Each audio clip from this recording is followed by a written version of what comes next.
morning dawns with a muted grayish light, the sky smothered by a dense layer of clouds that allow only a faint shimmer to break through, casting a somber hue over Jack as he stands outside his faltering lumber mill. The air is thick with the musty, wet scent of rain-drenched wood, a constant reminder of his escalating troubles, and the uploaded photos show piles of neglected timber, their surfaces slick with moisture, untouched for over a week.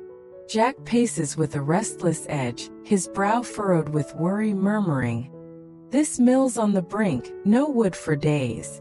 How do I save it?" He clutches his phone, voice strained. "I'm going to the site. I'll call back soon." The images reveal workers gathered near rusted equipment, their faces marked by fatigue and frustration. The yard, once vibrant, now eerily quiet. Inside, the groan of old wood resonates, the local stock depleted by persistent rain, prices soaring to unbearable levels. Massaging his temples, Jack shoulders the burden of leadership, until a figure materializes from the mist. A man in a weathered coat approaches, his gaze sharp and focused. "Who's that?" Jack calls out, stepping forward. The man offers a calloused hand. "I'm Hung. Heard this is a mill. Who's running it?" Jack shakes it firmly. "Me. What do you want?" Hung replies, 50 tons of wood to offload. No buyers, so I need a mill." Jack's curiosity peaks as photos show Hung pointing to a mud-splattered truck in the distance. 50 tons? He asks, a cautious hope in his tone. Hùng S-Line, From Quảng Ngãi, 120 km off, 25 ton scale, 25 tons mỡ. A Malaysia deal collapsed. Jack ushers him inside, the room cluttered with tools and sawdust. "Talk here. If it's good we deal today, I need the stock," he says, pulling out a rickety chair. Hung settles in, kept under tarps. "I'm stuck after the cancellation."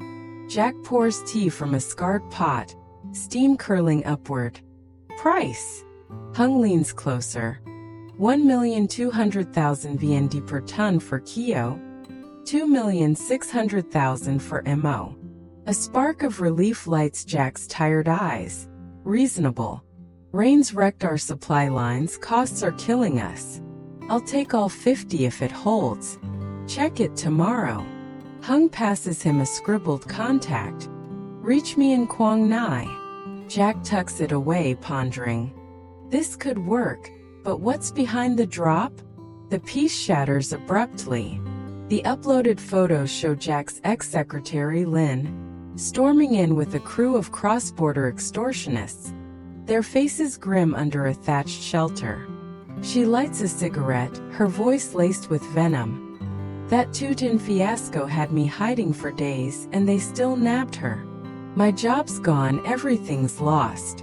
Lucky Phuong got me out, or I'd still be in a cell. She'll pay for this." She dials. "Phuong, where are you?"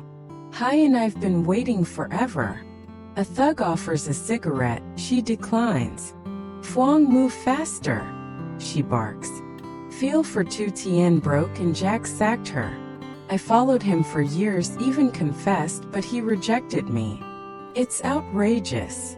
A truck rolls up, Phuong steps out, captured in the images. "Hey, Lingrit." "Sit, have water." "Boss, 2 coconuts." Phuong asks, "Been long?"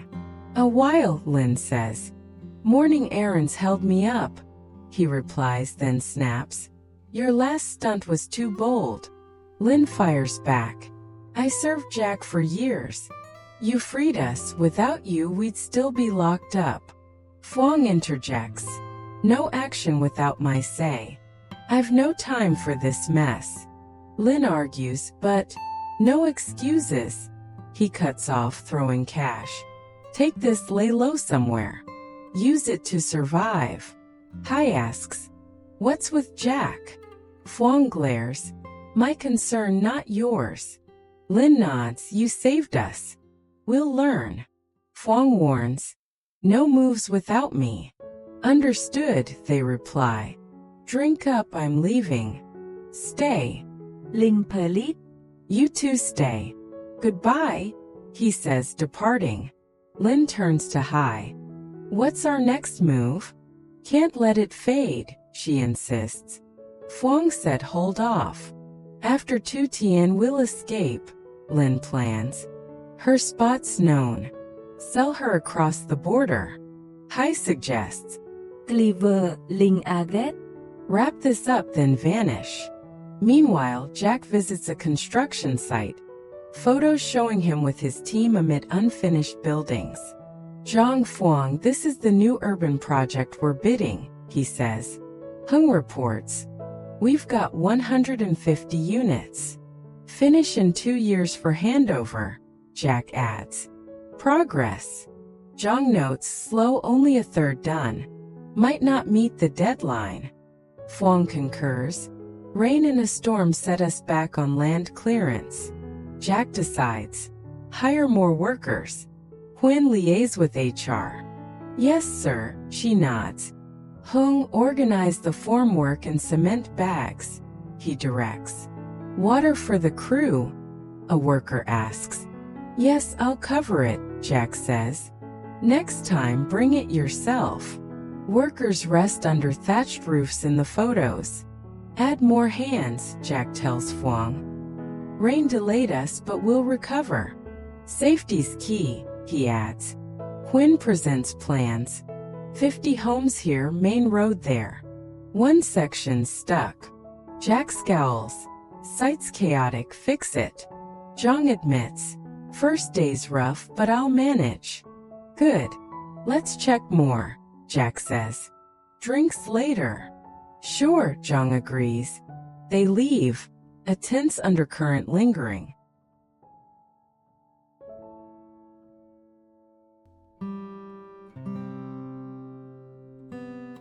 The afternoon sun blazes overhead as Jack steps into a bustling phone shop. The uploaded images revealing a vibrant display of gadgets lining the shelves. The air hums with chatter and the occasional beep of scanners, creating a lively atmosphere. He approaches the counter with a determined stride, glancing at the array of options. Hey, I need a phone, he says to the clerk, a young woman with a friendly smile. My friend's never used one. Can you recommend the best? She nods eagerly. We've got plenty Vivo, Oppo, Samsung, Redmi. Looking for something with strong signal and long battery life. Jack nods. Exactly the best you've got. She points to a sleek Oppo model. This one's perfect. Great battery, solid reception. Jack examines it, impressed. Top choice here, he asks. Absolutely, she confirms. I'll take it, he decides. Can I pay by card? Sure, just scan this code, she says, holding up a QR code. He pulls out his wallet. How much? 4 million VND, she replies. Jack chuckles softly. It's for my girlfriend. The clerk grins. You're every woman's dream guy.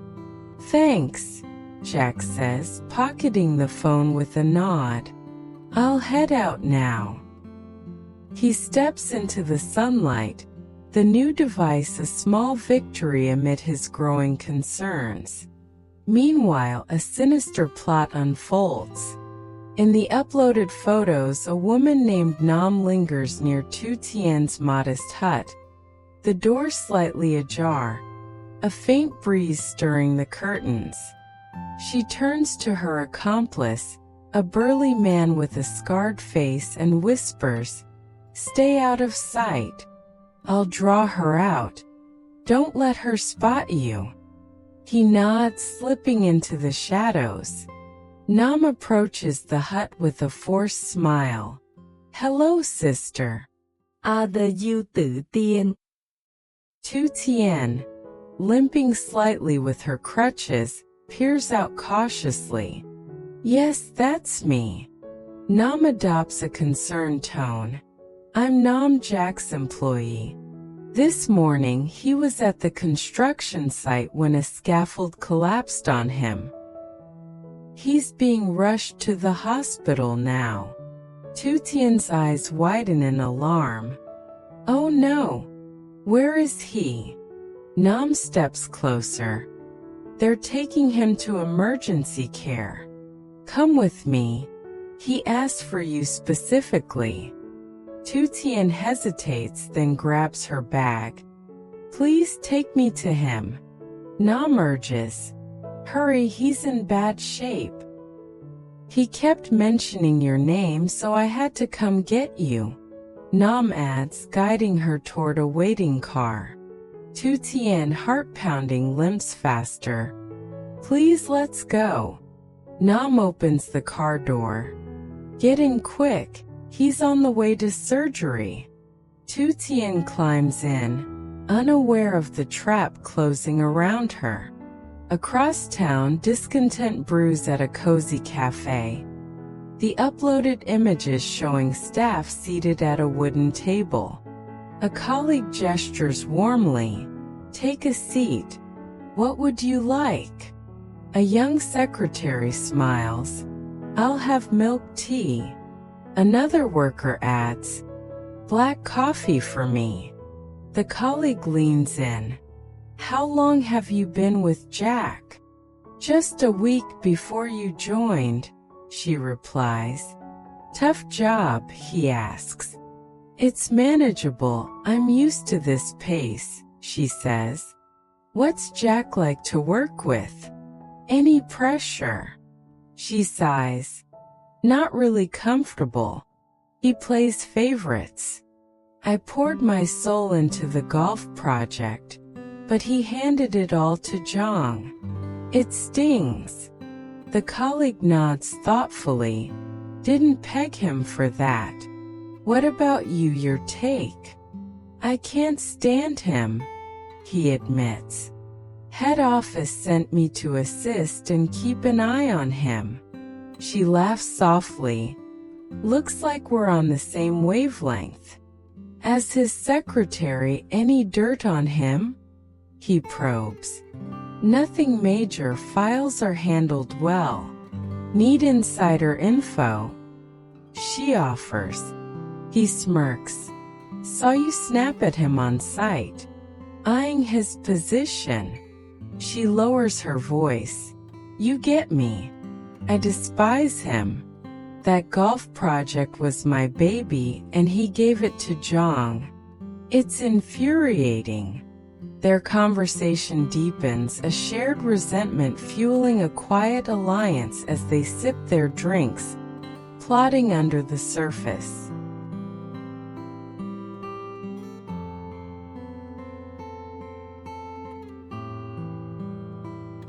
The night wraps the village in a thick, suffocating darkness, the air heavy with an unspoken dread as Jack returns to Tu Tien's small hut. The uploaded photos reveal a chilling scene. An unfinished pot of noodles sits cold on the stove. Her crutches lie abandoned on the floor, and the door hangs ajar, creaking faintly in the breeze. Tu Tien. Tu Tien, he calls, his voice echoing through the empty space, met only by silence. Panic surges within him. He rushes outside, scanning the shadows, then checks her usual haunts. The village well, the market square, even the quiet path to his mother's house. Each place yields nothing but growing fear. She's gone, he mutters, his breath quickening as he paces back to the hut. The noodle pot still warm, and the crutches suggest a sudden departure, twisting his gut with worry. He fumbles for his new phone, dialing his mother with trembling hands. Has Tu Tien come to you? Her voice crackles through. No son, she hasn't. The realization hits him, something's terribly wrong. She'd never leave her crutches, not with that leg. He thinks, his mind racing with grim possibilities. Something's happened to her, he whispers, clenching his fists as the night deepens around him. Elsewhere, the trap tightens. The uploaded photos capture a harrowing moment. Nam and her accomplice, a wiry man with a cruel smirk, drag an unconscious Tu Tien into the back of a beat-up car. Nam had struck her with a swift blow after the car door closed, the lie about Jack's accident unraveling into violence. Tu Tien's limp form slumps against the seat, her breathing shallow. She's out cold, Nam mutters, wiping her hands on her jacket. The accomplice grins. Good. Let's move, Border's our target tonight. They stash her in the trunk, the car's engine rumbling to life as they plan their escape. After this we vanish, Nam says, checking a map under the dim dashboard light. No trace left behind. The vehicle lurches forward, disappearing into the night, the village fading into the distance as their scheme nears its climax. Back at the hut, Jack's desperation mounts. He paces the small room, the unfinished noodles a mocking reminder of her absence. He tries calling her old number, but it rings unanswered, each tone amplifying his fear. The clock on his phone reads 6:02 a.m., Friday, June 13, 2025. The early morning stillness broken only by his ragged breathing. He recalls her gentle smile, her determination despite her injury, and the thought of her in danger fuels a fierce resolve. I'll find her, he vows, grabbing his jacket. At the construction site, he rallies his team, the uploaded images showing workers under harsh floodlights. Push harder, deadline's close, he urges, though his voice cracks with distraction. Huynh steps forward. New hires start today. Zhang adds. Materials are organized now. Jack nods absently, his mind elsewhere. A worker approaches holding a crumpled note. Found this near the tools. Jack snatches it. A ransom demand, the handwriting jagged and familiar, linked to Lin's thugs. They've taken her. He realizes, his heart sinking. He dials the number on the note with his new phone, the line crackling as a gruff voice answers. You want her back, bring cash. The chase is on, the dawn light creeping over the horizon as Jack races against time to save Tu Tien.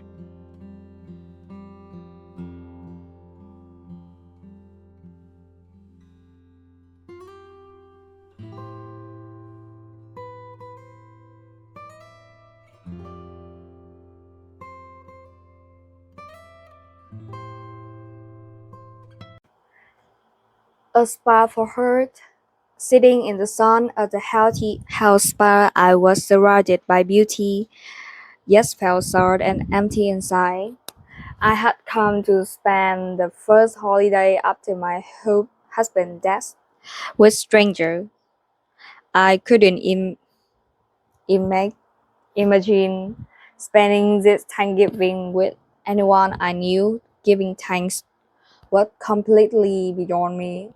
I hoped this week would help me heal after 2 years of caregiving and trying to keep my business goal at the same time. I felt like a burned out survival of war. I was just making time until I could join Jack. After all, at 54, what did I have to looking forward to? The future was black. The waiter approached my table asking if I needed anything. To my surprise, I said, yes, if you know anyone here who is a recent widow or widower, I would appreciate talking to her or him. Again, to my surprise, she told me about Phyllis, a spouse health director who had lost her husband several months before. I invited Phyllis to have lunch with me the next day, and we quickly established some common ground. We were about 10 years apart in age, but she had also been with her husband for about 50 years. She started